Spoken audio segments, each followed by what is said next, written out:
But I just wanted to introduce you to Cynthia, the director of mentoring and alumni relationship. Of course, I didn't remember that, but Cynthia works at the Colin Powell School for Social Sciences, and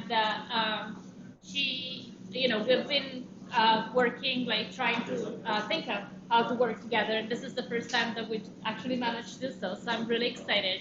And she's a total pro, and I love what she does. So I'm gonna just pass the mic to her. And thank you so much for all of you for coming. Great. Thank you so much, Francesca. How's everybody doing? Good to see you all. I heard you had a few workshops that were helpful, kind of insightful, thinking of things beyond the classroom. You're all engineers or future engineers and scholars, currently scholars. If you didn't get a name tag, please make sure you write. I'd like to talk and address people as who they are and their names, so please do so. I'm going to have some slides up, but I just want to kick off the session with some rules, if this works. There we go. Oh. There we go. Just rules of engagement today, just being respectful. We're going to get into some, kind of internal work a little bit, which might feel a little bit uncomfortable. I heard you had a communication skills training, which is great because I think that's like a good baseline when you start to do this type of work. So just a little bit about me. As Francesca mentioned, I'm the director of mentoring and alumni relations at the Colin Powell School. So I work with about the 4,000 students that are at Colin Powell. We're the largest division at the school. I've worked in higher ed for a little over 8 years. And before that, I had experience in healthcare. But education is central to my life because I really wanted to work with and help students who look like me. I'm a first-generation American. I'm the first in my family to graduate from college. And I live and breathe imposter syndrome. It's something that is very near and dear to me, addressing with students. And I see a variety of people in the room, so I'm glad to help you and work with you on this work. It's going to take a little bit of self-honesty and thinking about things a little bit today. I'm going to ask you to be kind of just open and flexible and think things through. I have a number of exercises, so it's not just going to be me talking. I'm hoping that I can get you talking as well, and I'll be putting you into groups. So start thinking about who you want to be in a group with. I think you all pretty much know each other at this point. Yes? Sort of, kind of.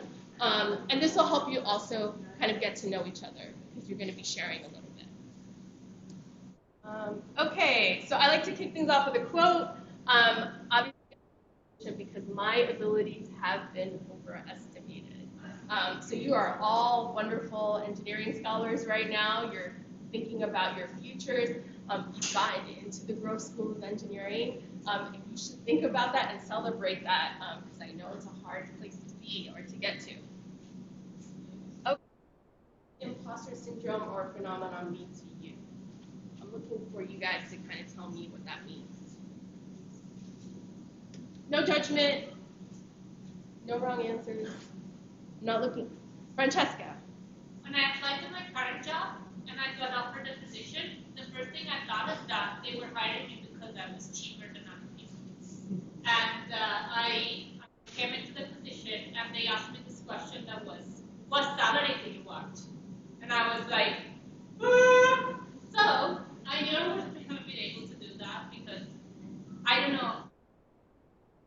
As a woman, and I was in science and physics, and I'm also an almost first generation student, first generation to the PhD, first generation in science. So it was hard for me.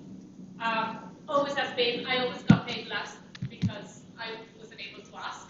So this time what I did was I paid someone to help me negotiate my salary, and it was worth it. And I swept it all the way through. And it worked. But so, yeah, that's what imposter syndrome is to me. That's great. Thank you for sharing that. Anyone else? You could also give me the scientific definition if you have an idea. Anyone? No wrong answers, no judgment. You have a feeling about what this is? Francesca gave just a great example of how it would make, some of an example of her in her life, right? Anyone else have an example of imposter syndrome they'd like to share? Hey. I did my cabinet today. Come on, folks. I know. Okay. So we'll move forward. All right. Abdel, do you want to read this for me? Imposter syndrome is the internal experience of believing your accomplishments are manifested out of luck rather than skill. It's the feeling that you lack competence to be in a certain role when compared to others you deem more worthy, and that you are not who they perceive you to be. The pervasive psychological experience of perceived intellectual and professional fraudulence. Yeah, so actually the reference here, Clanton Imes, so this syndrome was identified first in 1978, probably before any of you were born, many years before you were born, and they studied high-achieving women specifically in their study, and they identified this because they felt as though they had fooled everyone into believing how bright they are. So incredibly successful women specifically that, basically just decided, like, I got to where I am by fooling everyone along the way. So just keep that in mind. So according to International Journal of Behavioral Science, so this has been studied and researched. In case you're feeling like, oh, this is kind of touchy-feely, it's been actually proven that 70% of the population will experience imposter syndrome at some point, so you are not alone if you feel like this. The Ohio State University states that graduate students are even higher risk of developing imposter syndrome, but of course undergrads also feel this, especially first-generation college graduates. And while her study, disproportionately affects women, it's important to note that students of all genders and all backgrounds can experience this. Okay, so specifically for you, this can affect students who are in engineering school because you're taught to fail forward. What do you think that might mean? Failing forward. Again, no judgment. Any ideas? Yeah. I think it's to like to try something anyway, even though you might doubt yourself. But, like when you fail, at least would be ahead of where you started. Exactly. So the reason why you need to fail forward is because it helps you reflect on your mistakes and to move forward.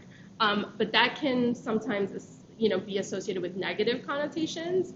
Like if you're constantly failing because the systems or the content is incredibly difficult, it might feel debilitating to constantly fail and be asked to move forward. Does that make sense?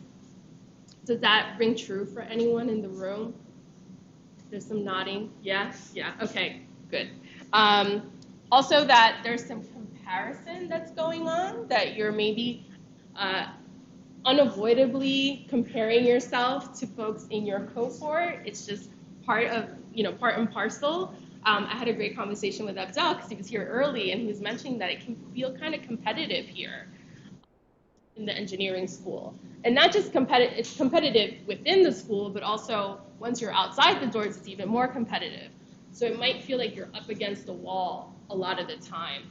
And along with that comes some isolation, feeling like you're isolated and you can't connect to people and build a sense of community and support within your population and your group. Super depressing, I know. We'll get up, we'll get less up. So just think about this as we go into our next exercise. Are you more likely to attribute your success to the internal stable factor of ability, or do you attribute them to temporary causes, such as I got lucky, or someone likes you, or I have a good relationship with my professor or teacher, or I just happen to understand that material? Just think about that as we move forward. I just wanted to just key in on some of the symptoms of imposter syndrome, and Francesca shared her little bout with that, which had deep-seated consequences, right? Because it could have changed the trajectory of her professional career. Consistent negative self-talk, inability to internalize your success and accomplishments, obsessing over mistakes and failures, putting too much emphasis or attention on those, feelings of never being good enough, overwhelming anxiety of being found out. So it's basically like, they're gonna find out I'm faking it here. I'm not really belonging. So I want you guys to do some work quietly, because it sounds like you guys are a quiet group today. We're gonna do quiet first, and then we're gonna do loud later. So I'm gonna ask you, so what are the key elements to solving a problem? You guys are all engineers, so what do you think are the key elements to solving a problem? You're gonna need a pen for this. We're actually using pen and paper today. Key elements of solving a problem. Any problem. Silence thing again. That I'm gonna sit here and look at you silently until someone. you know that I'm gonna do it for half an hour at Nancy. So if you wanna go out today, please someone talk. You know this. You got this. What are the key elements to solving a problem? Yes. Yes. Yes, perfect. Exactly right.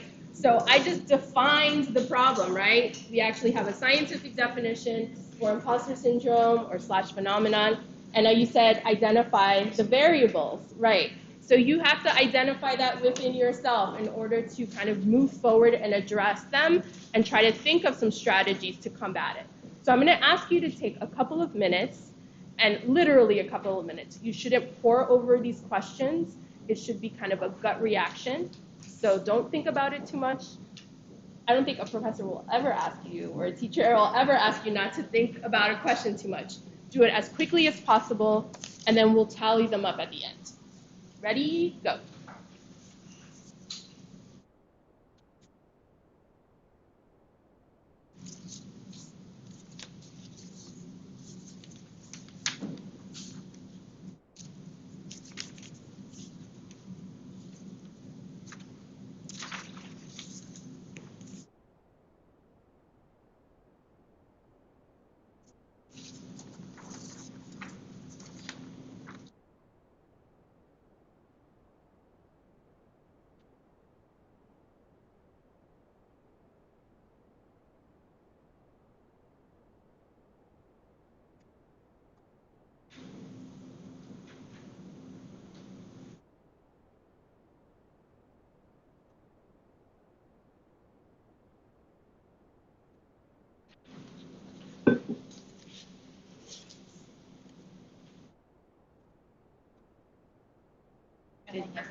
It helps to identify those things, right?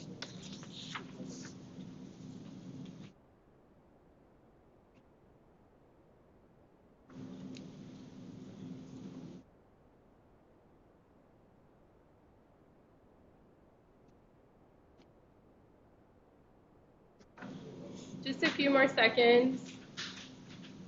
Are we doing the scoring together, or that's like? You can, yeah, so if you're done, you should add all your numbers to the responses, all up. So that's interesting.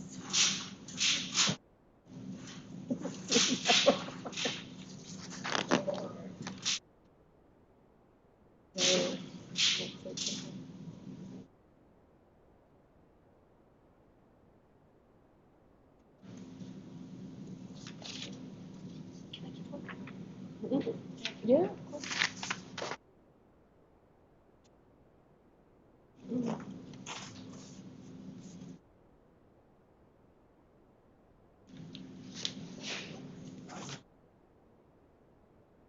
So if you're done, you should be finishing up at this point. You should add up all the numbers to the responses to each statement for the whole test.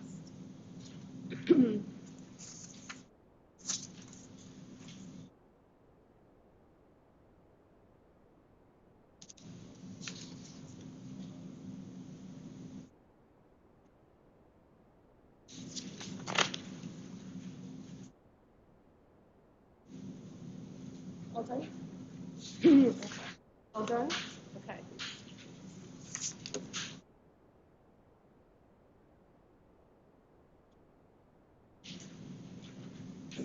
Don't think too much about the questions.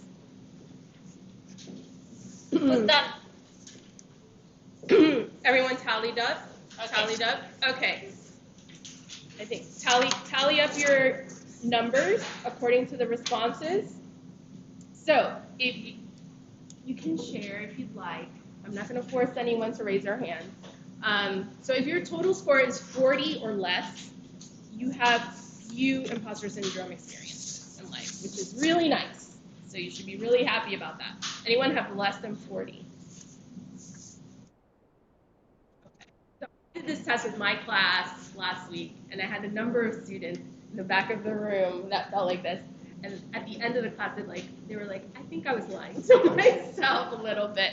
It's hard to be vulnerable. Okay, if your score is between 41 and 60, you have moderate imposter syndrome experiences. 41 to 60? Okay, that's fair. There's room for growth there, always. A score between 61 and 80 means you frequently have imposter syndrome feelings throughout life.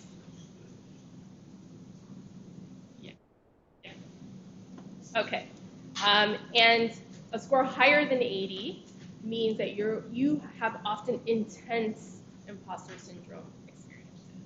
Anyone have higher than 80? I think at one point I had more than 80 in my life. And that can be really destructive, debilitating, and can really have a serious impact on how you move forward in your life.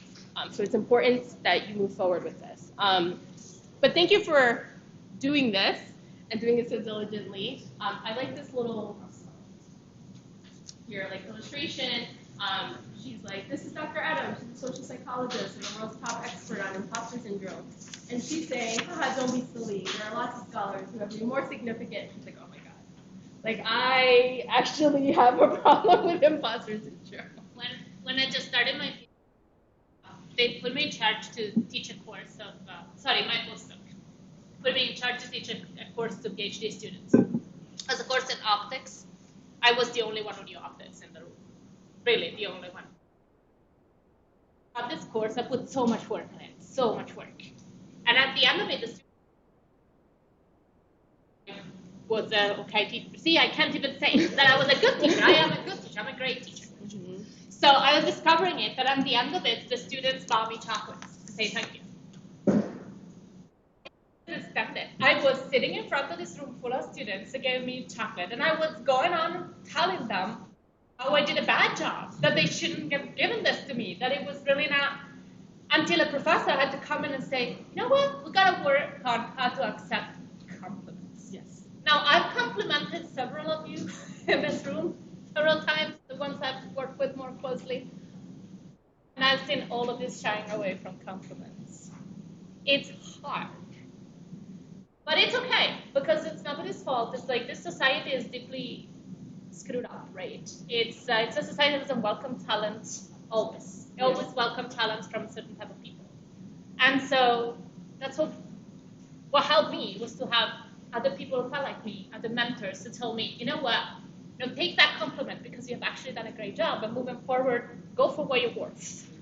So it's not, should feel discouraged, but it's really like, that feel like you, and that have experienced that, and just have each other's on the shoulders and move forward. So many friends of mine don't have the race conversation, don't have the pay, and because of this. But we have learned that, and so every time one of us needs to do it, picks up the phone and calls 3 other friends, and they boost them up for the conversation. So we can't fight this, and that's important because you are in this program. There were so many applications for this program. You are in this program because we thought you were exceptionally talented, which means that your talent needs to come to fruition, which means that you need to get the job you want, and you need to get it at the salary you want, so you can do what you can do for society, for yourself, for your family, for whatever reason you want to do it, because that's important. Sorry. Yeah. No, that's great. That's great. Rule of thumb with compliments, I've learned to just say thank you. It's just the easiest way to just accept it. Of course, language is really important, And we'll get into that, but language is incredibly important, how you talk, but how you talk to yourself as well. So thank you is a good start to accepting the compliment. So just keep that in your back pocket for future.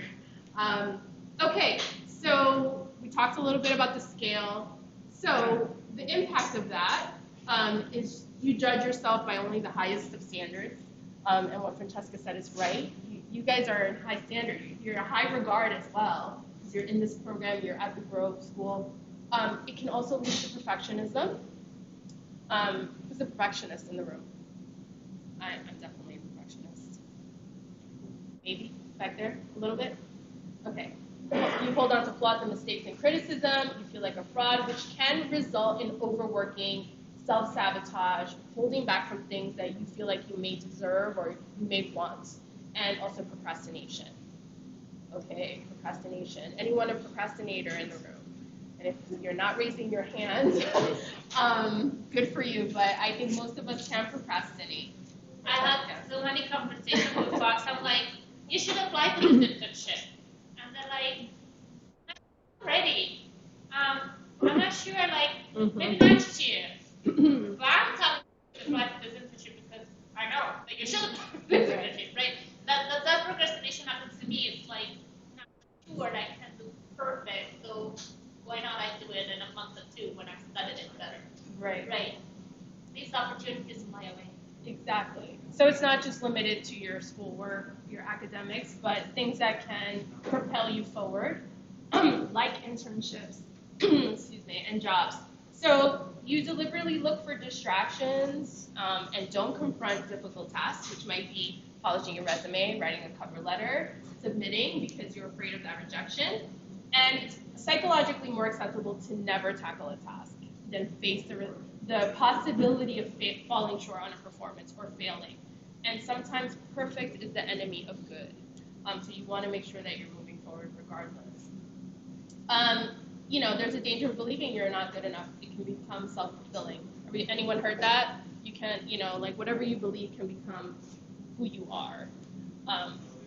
Okay, so you guys are going to do some work now. You're going to talk to each other. If you don't want to talk to me, that's okay, but you're going to have to talk to each other. You're kind of in groups. Try to get into, how many folks do we have in the room? Like 20? Maybe 15? Okay, try to get into small groups of like 4 or 5. And I'm going to ask you to work on some scenarios. Funny. And I'll give you instructions. Yeah. Right, of course. I'm going to get, yeah. Unless you want to make stuff this way.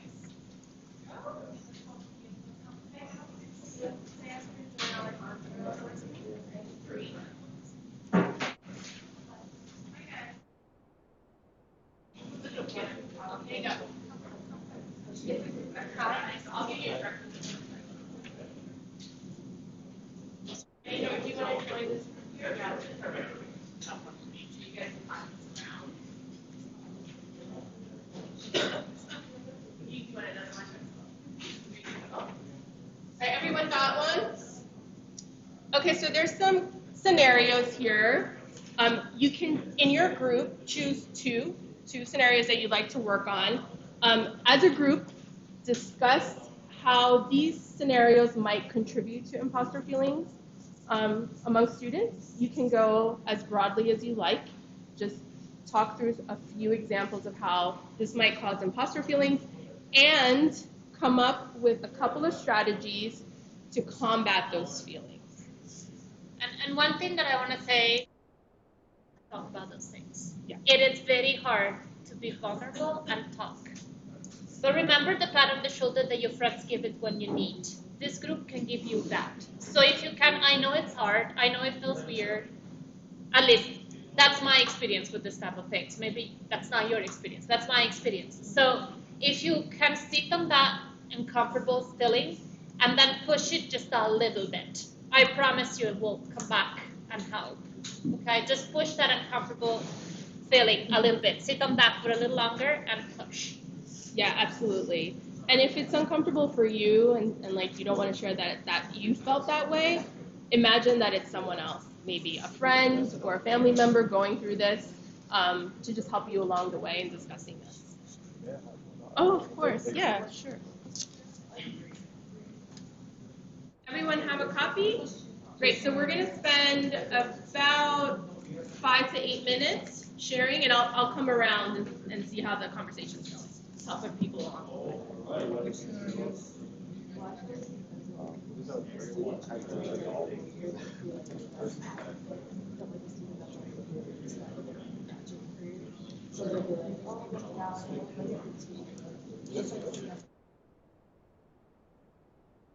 I'm going to pause everyone. Sorry, guys. I forgot to mention you should volunteer someone in your group to do the report out afterwards.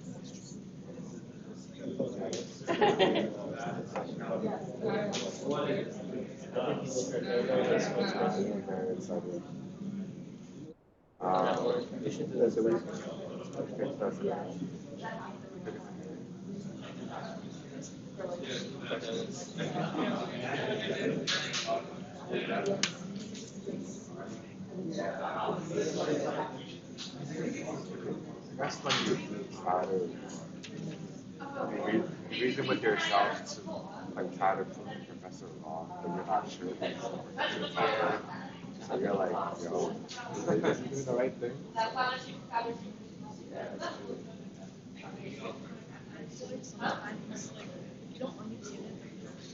Everyone's like stuck in for a long time. And I was like, oh, everyone already gets it. And I was like the last one to get it. Especially when the professor asks, they're gonna have a Yeah. nobody raised your hand. I'm not gonna raise my hand. Just gonna sit there and accept it. When that happens, Yeah. you just don't understand what's going on. So I know your strategy.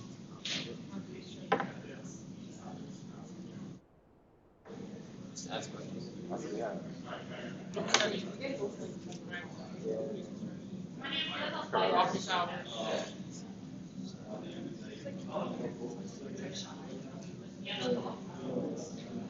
Are we struggling with strategies over here? Or you good? You're good? Okay, great. I guess it's like, it should be more assertive, right? Like, police. I don't know.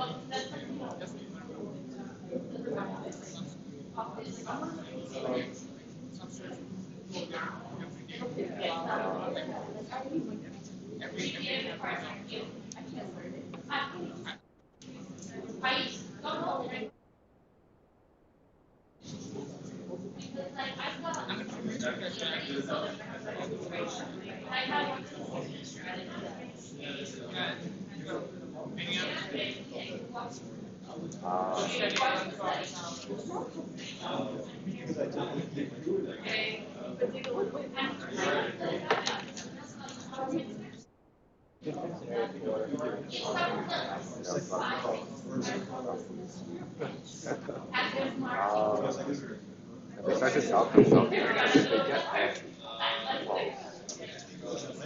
I think less than 5% of like eligible people apply, so that's no one applies. Probably think about it. To apply. I get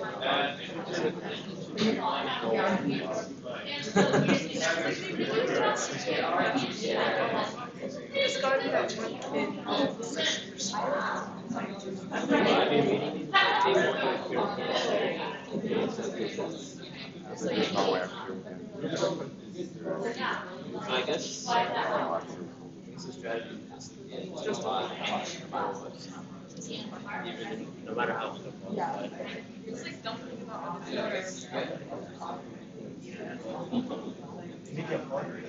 I guess also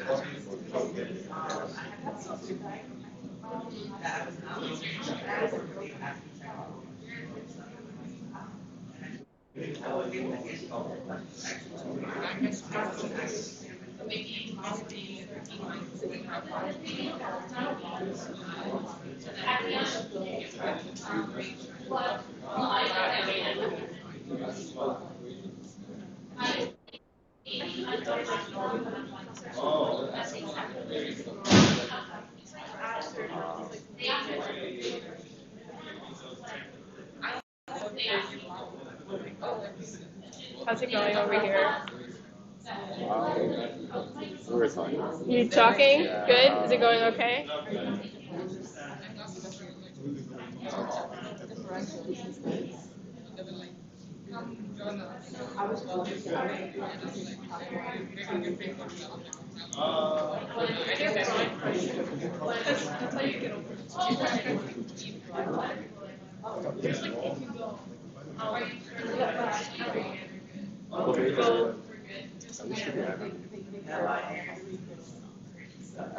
Everybody switches to concept.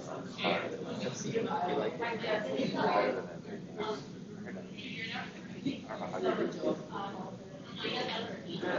It's fun. Concept is really good, but like, it's all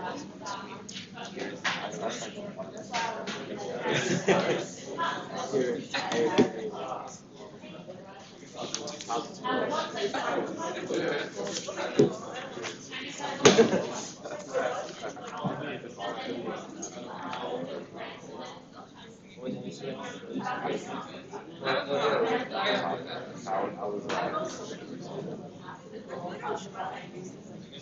So coming straight.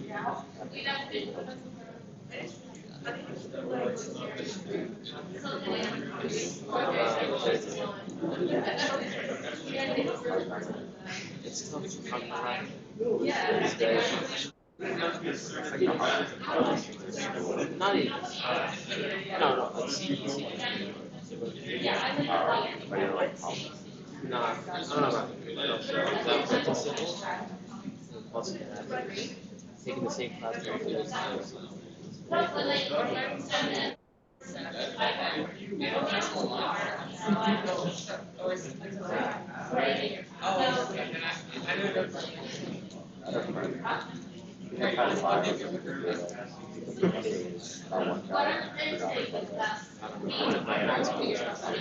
not saying it's more right. I'm taking a bio class so hard. Just to get I literally I don't know what the class what the grade is. I don't know what the grade is.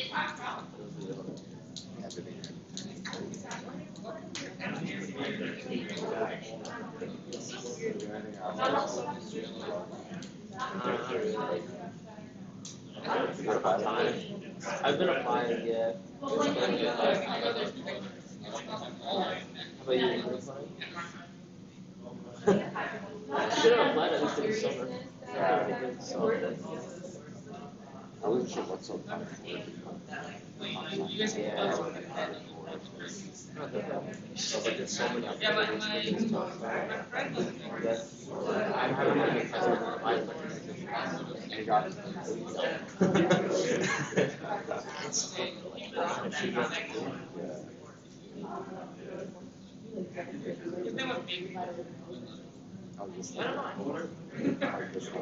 It's good. It's fun. I like it.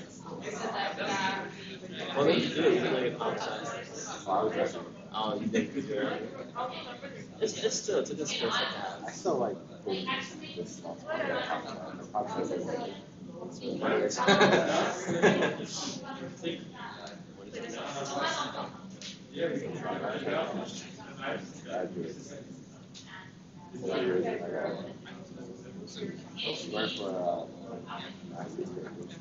I might do a master's.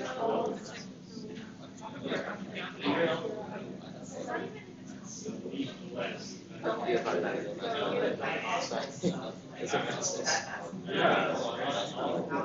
You spent like 20 years of my life in this school.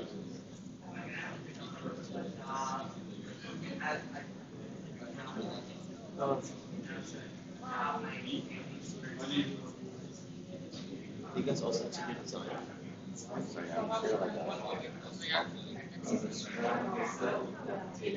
You ever done a hackathon? I've applied, but I never. That's just like. My friends who did it, they had a lot of fun. We won like third place. Low-key, like, there's one that makes me want to do counseling, but like, it's still in Alumni. Second semester junior year. I'm going to be in college for another like 2-3 years.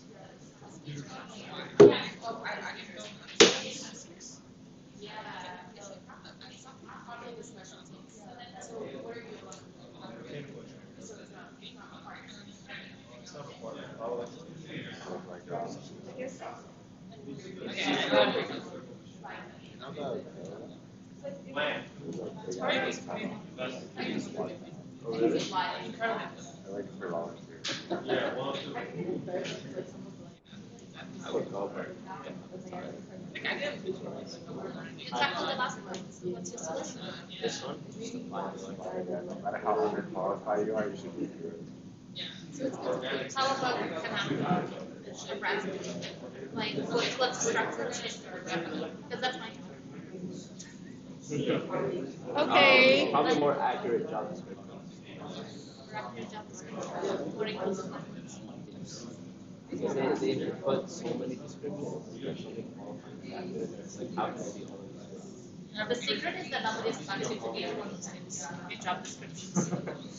Especially like you need to parcel out the preferred and the required. But even among the required, rarely you find the candidate. Because I see a required, and I see one thing that I'm not.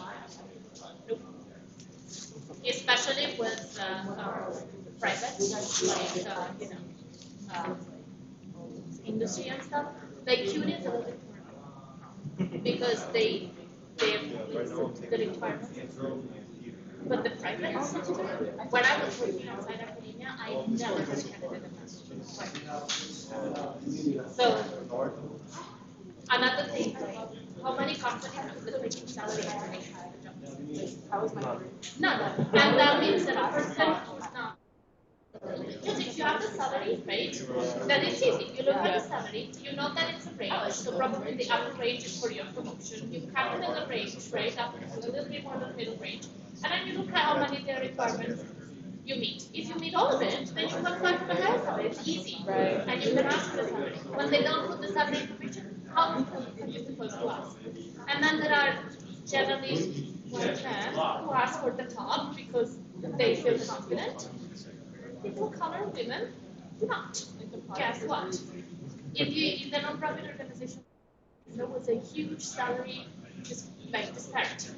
And we, at some point, we realized that we looked at it, there was all that first breaking into because all people of color and women just didn't ask for money, didn't bargain home. And men felt more comfortable and they didn't.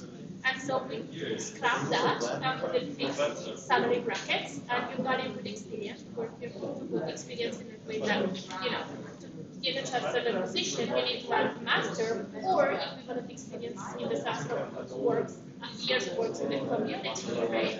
And then when you come in, don't even write a cover letter, you have a resume, you're evaluated on that, you answer a questionnaire, that is your salary, Yeah. right? Because then you Yeah, I've heard that a lot of industries have started to move to anonymous, to reviewing, having the AI take out the school that the person attended and the names as well, so that they're reviewing and being equitable, and not being, because it's inherent bias that people have that they don't even realize they have against women, against people of color, against immigrants, against schools that they attend. the cover letter. So I have folks who write cover letter and make spelling mistakes. And there's absolutely not. Like, what's the personal many language they speak? Right. Because sometimes they speak four. I think that if you speak four languages, you're allowed a little bit of spelling mistake in all. Right. Right, let's be a little bit more intelligent Right. about how we're telling. Exactly. One study is like, Yeah. So that's part of the job, right? Outside the internal is also like how we eliminate this staffing. Yeah. Well, I've seen a lot of great conversations. Maybe we should start the report out just for the interest of time, because I do want to start moving on to the next part, which is solutions. All right, shout out time, your favorite. Well, I'll give you one. So there's actually an advent of things like micro internships. I know out of our office we started exploring that. So giving students the opportunity who do have to work for a living, to pay tuition or anything else. So it's like a shorter span of an internship where you might be able to ask your employer, like, look, I have this opportunity for a 3 to 4 week internship that, and I'll come back. I'll come back to the part-time job. But if you allow me to do this, it'll be really great for my growth and for my career path. So we've been exploring that. I don't know if you guys have been exploring that. We've been working with part-time internships. So, for example, the CPAS internship asks for 25 hours, which are a lot, I know, if you have another job, but they are compatible with taking another job. So the apprenticeship program, and you'll tell us if it works. We try to structure it so that it accommodates multiple schedules as much as possible. And if you have more ideas how we can do that, again, I'm a taker. Also, like, me, I have a PhD and I'm a director. I write recommendation letters. I'm actually pretty good at it, I must say. So I'm a resource. Mohammed is a resource. And the recommendation letters don't necessarily need to come always from a professor. Right. Sometimes they do. For programs like REU, they might be a little stickler about that. But sometimes they can come for your manager at the other job because they might have a lot to say about your professional attitude and what you bring into any job that is very meaningful to a lot of employers. A lot of employers don't ask for, they know that you know engineering. They also know that when you join any job of any internship, you have to learn from scratch. That always happens. Everybody has to learn on the job. So what they're really looking for is can this person communicate with my customers? Can this person do a good teamwork? When I plug in a phone on the wall and it doesn't work, and I plug it in another plug and it works, do they have an idea of how to start troubleshooting that? I have actually, all that I'm saying comes from conversation I've had with employers. So that's what I'm saying. Everything that you do in your life is part of who you are and of your talents.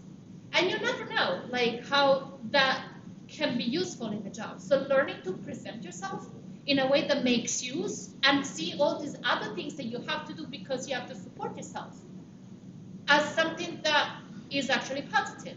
The same student I was telling you is applying for med school. And she told the story. I was a transfer student. I was working through my 4 years degree. I had to work different 3 jobs to just be able to be, I'm not joking, to maintain myself. And my father was sick. And so I had to help with healthcare. The person for med school is like, you're in because I know you want it. And that's what I care about. So don't underestimate what you are doing. It is of great value. We just need to work on how to present it. Yeah, exactly. That's a good foray into, we're off. And move forward. Okay, move to the next one. Yeah, so this is great. So along those lines, and some of the things that you talked about is building community, how to combat these feelings, talk about it with others, begin to change your mindset. Can someone tell me what they think a fixed mindset is as opposed to a growth mindset? What do you think a fixed mindset is? Yeah. There's actually this book called Mindset versus Growth Mindset. Mm-hmm. So basically, it gives a lot of examples. One example was from students, and a fixed mindset student is one that fails an exam and be like, this is because of me, I didn't do this, I didn't do that. But a growth mindset student will fail the exam and be like, okay, I messed up here, then I study here, just figure out a way to improve in the future. Exactly. So a fixed mindset is basically believing that everything in your world is inherent, meaning you were born with that skill and that you can't learn or grow as you go along. And that failure is terrible, right? So you're inflexible, it's fixed. And a growth mindset is someone who knows that all skills can be learned, you can move forward, you can build, and you can become better at most things. And I truly believe that. As someone who paints in my spare time, I get people who say, oh, I could never paint. I could never do that. I could never, and it's like, everything can be learned. Yeah, sure, you might not be Michelangelo, but you can learn how to paint. You can learn how to draw. Everything, I really truly feel like anybody can learn anything. Practicing self-compassion. You can't expect to know everything and understand everything when it's first presented. You should stop comparing yourself to others. I still use this in my daily life when I start to compare myself to other people who are getting, the promotions and their PhDs and all these wonderful things. I always remind myself, keep your eyes on your own paper.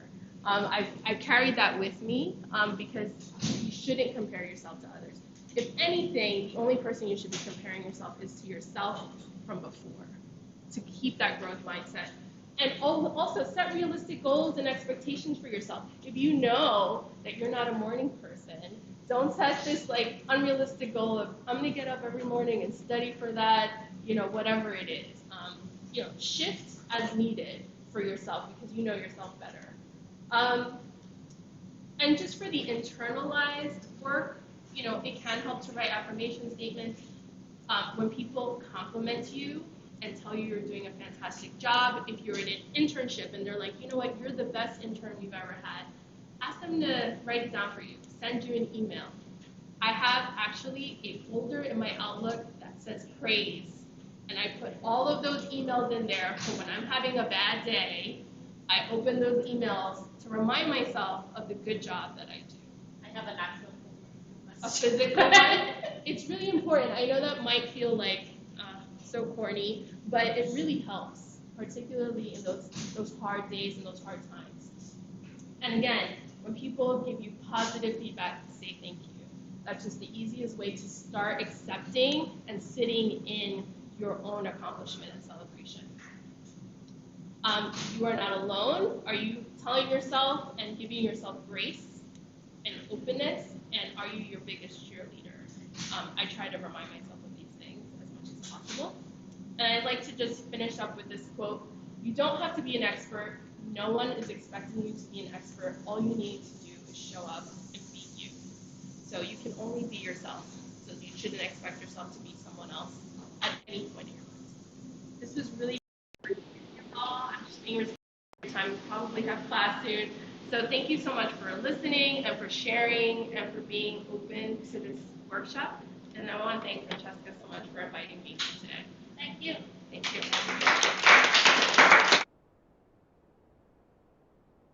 I just want to mention Colin Powell has a Climate Policy Fellowship. Comes with a nice stipend. No rec letters are needed for it. There is no GPA requirement. I have some flyers here. If you're interested, you can grab it on your way out. And I have an announcement. So apart from the fact that, again, also the CPAS internship is open, and please do apply. Career and internship fair. Talking about internships. Christine sent did she send it already? We put together a self-reflection survey to help you prepare for the career fair. It includes all the list of companies that are at the fair. I'm going to be there as part of it to cheer you up. It will require that you go. You know what requires me in these settings. We want you to help you set aside the time to be successful. Go if you have an internship in mind for the summer or a job that you want to get. Go if you don't, just to see what's offered. It's really important. And hopefully this series of questions that we sent out will help you prep for it. There's things like a resume checklist, or like how do I talk and what do I say to the company representative, right? So just to help you think about it before you go. The career fair is your first interview. Okay, they will consider it as your first interview. There are career prep workshops that you can attend on Zoom as well. All the information is there. You know where I am. I haven't seen you all. Some of you I've seen, but not all of you. Please do come. I would like you and just think about what you want to do and map a roadmap for you moving forward. If I can be of help, please do come. And if you want candy, send me an email so I can get candy. Thank you, folks. Thank you. Yeah. Thank you. It's good to meet you. Don't forget you're wearing a name tag. Thank